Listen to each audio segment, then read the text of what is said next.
赛季末没什么新阵容，让我们回归基本功，来讲一些涉及基础理解的内容。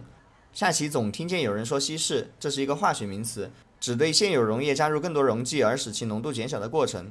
在游戏里则是指在同一领域投入过多资源，导致边际效益递减的现象。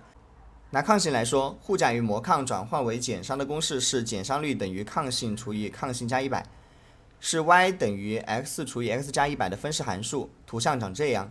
当抗性 x 的值逐渐增大时，减伤率 y 的值也会逐渐增大，但增大的速率会逐渐变慢，其值域在0到1之间。除了抗性，云顶之弈的各项属性都有类似的特点，即收益率会随着同一属性的堆叠而下降。比如攻击力叠得越多，那被敌人抗性和减伤所抵消掉的百分比伤害也会越多。再比如增伤这个属性，很多人认为多少的增伤就是实打实对输出提升了多少，但其实这是一个误区。当你拿到第一个10%增伤时，你的输出相较于原本来说提升了10%。原本的输出假如是100，增伤10%后就是110，但拿到第二个10%增伤时，你的输出会增加到120，增伤率即对输出的提升只有9.1%。第三个10%增伤的增伤率是8.3%。可以笼统的说，重复投资同一属性就会使收益被稀释。云顶或闪闪的经济最终都是为了转换为场面的战力而最终赢得对手。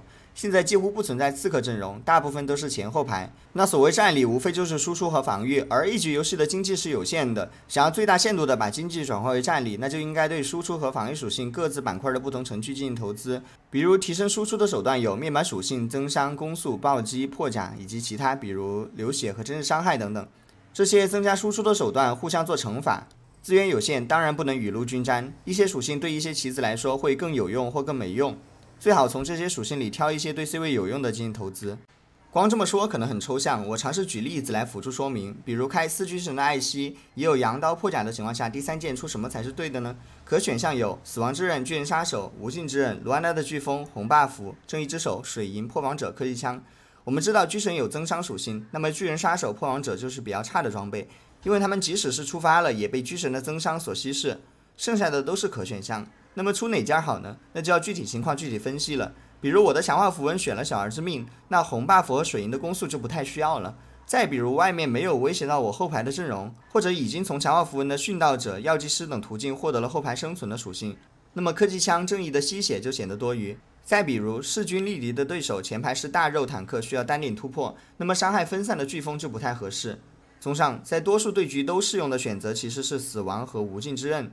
考虑到青羽有一定的暴击属性，能与无尽之刃的技能暴击此条联动。